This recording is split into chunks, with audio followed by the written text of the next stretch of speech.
Hey guys, MoJK here. Wanted to talk about the upcoming job pluses that we're getting and also the new characters.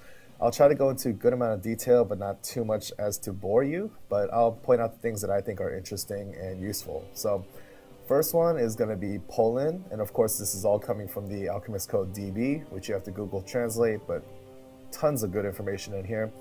Bard Plus has improved stats, of course, over the original Bard job. Notably, the HP is a lot better.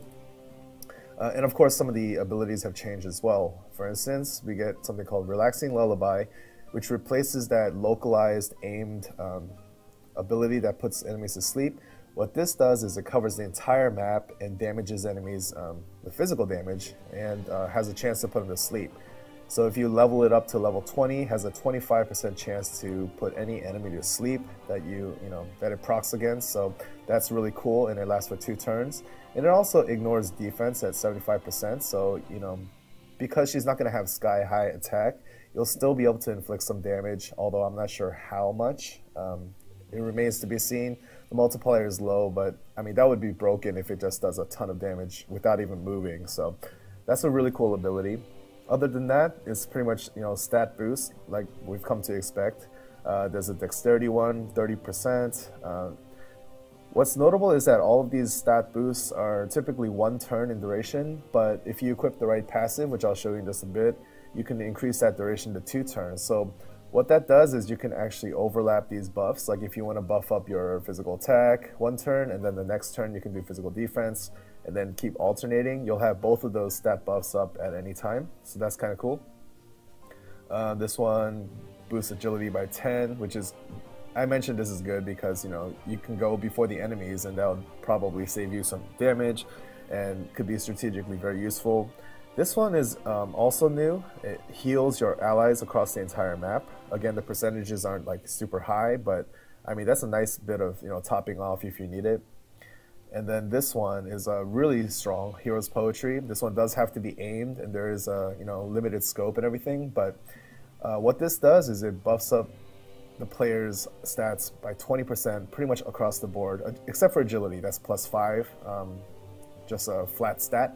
But 20% for all these stats is really huge. So, if you have your group kind of clustered together and you cast this on them, they're going to be pretty solid for 2 turns going forward, assuming you have that passive that I mentioned before. Basic Poetry, this is pretty standard stuff. Again, 30% buffs are nice to have. Physical attack, defense, magic attack, magic defense, and luck. So pretty cool. The passives that you would want to do. I don't quite understand this one, honestly. This is that you can get HP and jewel recovery during sleep, but I don't really see anything that puts herself to sleep like you would with a beast tamer. So I'm not really sure how that would come into play. But this one is a reaction, and it's basically like an absorb jewel, but it actually has a pretty high proc rate at 60% at level 20, so that's pretty nice. And then reverberation, this is what I was talking about, where basically all your buffs last an extra turn. So this is a must equip if you use the Bard Plus. So all in all, this is a really cool support job, and I'm definitely looking forward to using her. Is she a must-have? I would say not. We haven't really seen that come into play yet. A lot of people consider this more like for farming, like to push your attack over a certain limit to break the defense of the ratties and so forth. But I think there's going to be some cool practical applications for it, so I'm definitely going to experiment with that. Second one's going to be Rahu, and we already know what she's capable of. This Magician translation actually is referring to Chronomancer, so we're getting the Chronomancer Plus job, obviously. Again, there's better stats, and I think the most notable things, there's not a huge difference, honestly, but the biggest difference is that this thing called Magical Moment is basically an improved overclock. So instead of costing 50 jewels, this costs 40, and instead of having a cast speed of 250, it has a cast speed of 350, which means that it'll take on average 1 turn less to cast. Also, there's 5 uses of this instead of 3, so yeah, you definitely want to use this as your main job if you're using Rahu. Like, no more using Bishop and basic Chronomancy as the sub skill. You definitely want to use the Chronomancer Plus because this is just a huge improvement. And then you have pretty much the same stuff here. Another skill that I didn't recognize was this thing called refresh, and basically it looks like you have a chance of recovering like a bunch of status ailments or removing those, and you have a 50% chance of that. So I'm not sure how useful that will be, but you know, it's there. And the passives are all the same. I mean, same percentages here, like 15% and all that.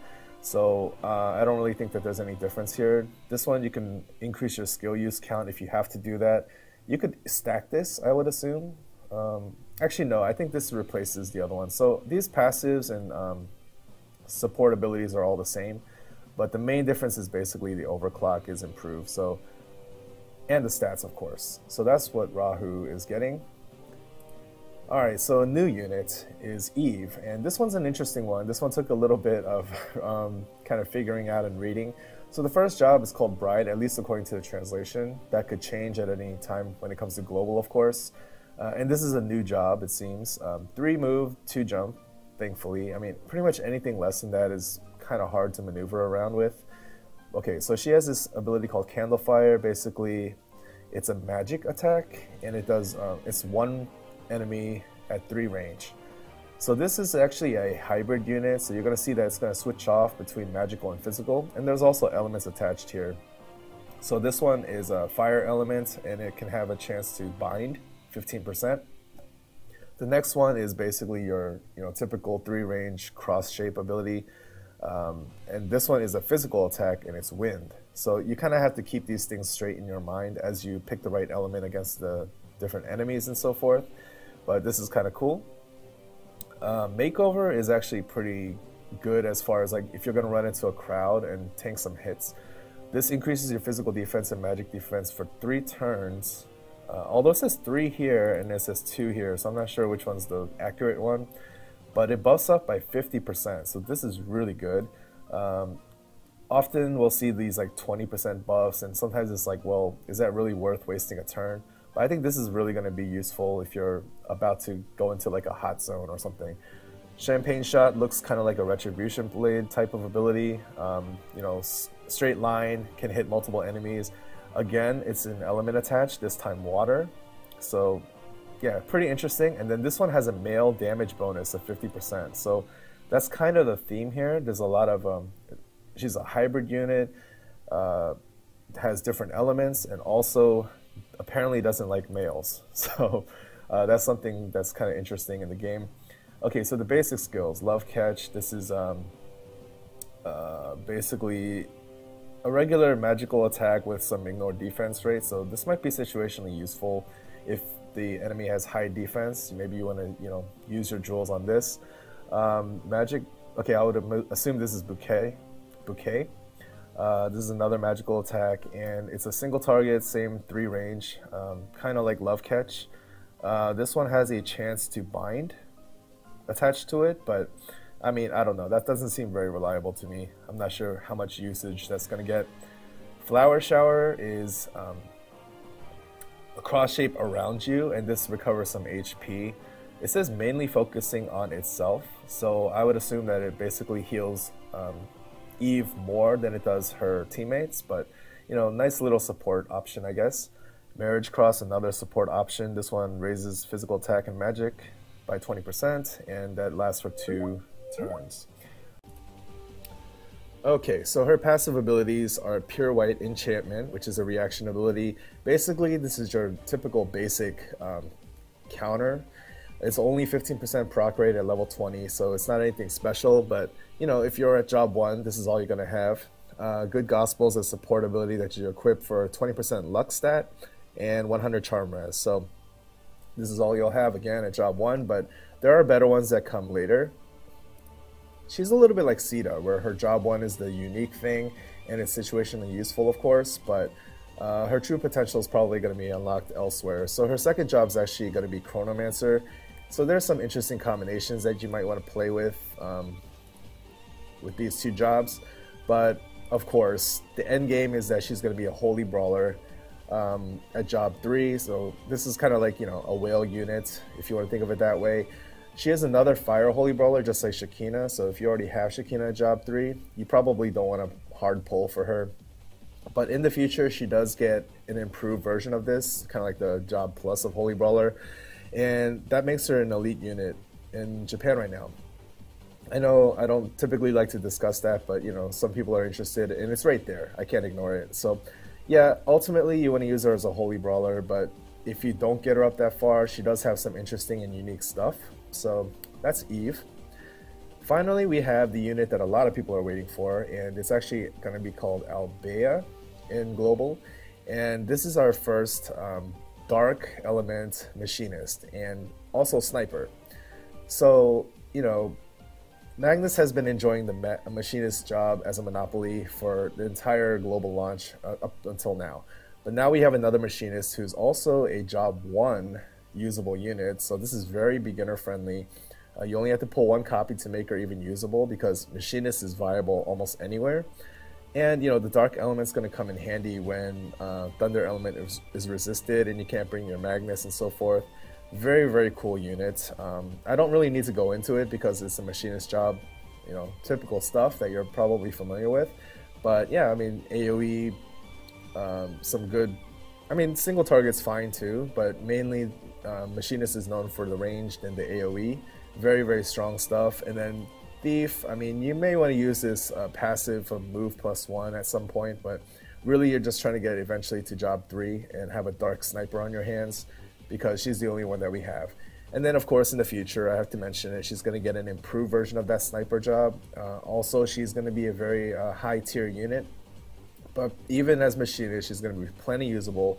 And you know, if you're a new player, you don't have a job 2 Magnus, this is going to be a godsend for you because machinists are so useful, especially for farming. So that's pretty much it. I tried to run through all the units and give them their due time. I wasn't really going to explain too much about Albea because all of these jobs are things that we've had before, but I do need to mention actually that she is another one of those dark unit 50% up leader skills for physical attack, just like Kudenstein. So yeah, she's going to be a good unit to have in your party for a lot of different compositions.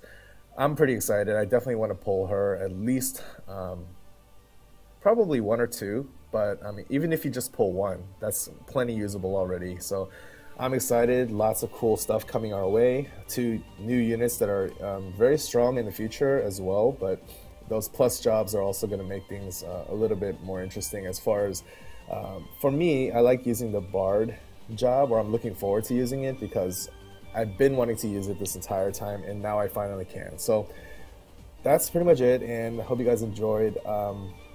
Let me know if I went into too much detail. I don't know if I did or not, but yeah, these are going to come your way Thursday, just a couple days, and I'll make a poll video. I'll be back, of course. I'm making videos very frequently. So yeah, subscribe if you want more, and take care, guys.